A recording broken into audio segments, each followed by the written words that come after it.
आज मी पहिल्यांदाच hair spa करणार होते. पार्लरमध्ये जायचंय म्हणून पटापट म्हणलं घरातली कामं आवरून घ्यावी आणि ज्यावेळेस मी किचनमध्ये एकटी असते ना, मला एवढं बोर होतं, कोणतीच कामं करायला नको वाटतात. त्यामुळेच आज म्हटलं चला आपण ना इकडे एक होम थिएटर लावूया. आता नवीन नाही घेतला हा होम थिएटर ना, पहिल्यापासून आमच्या घरात आहे, धूळ खात पडला होता. म्हटलं त्यालाच ना मस्त साफ वगैरे करूया आणि इकडे लावून घेऊया.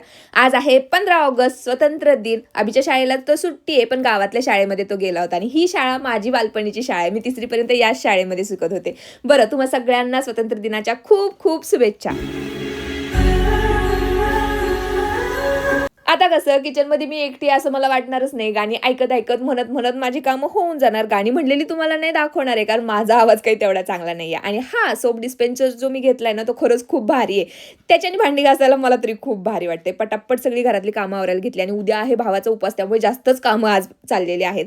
आधीचं सारखं चाललेलं असतं की काय खाऊ काय खाऊ, त्यामुळे म्हटलं चला काहीतरी बनवून ठेवूया. खूप दिवस झाला असं पण ना मी पॉपकॉर्न बनवलेच नव्हते, त्यामुळे तेच मी इकडे बनवायला घेतले. त्यामुळे कुकरच्या झाकणाची शिट्टी काढून घेतली. मी नेहमी कुकरमध्येच पॉपकॉर्न बनवते.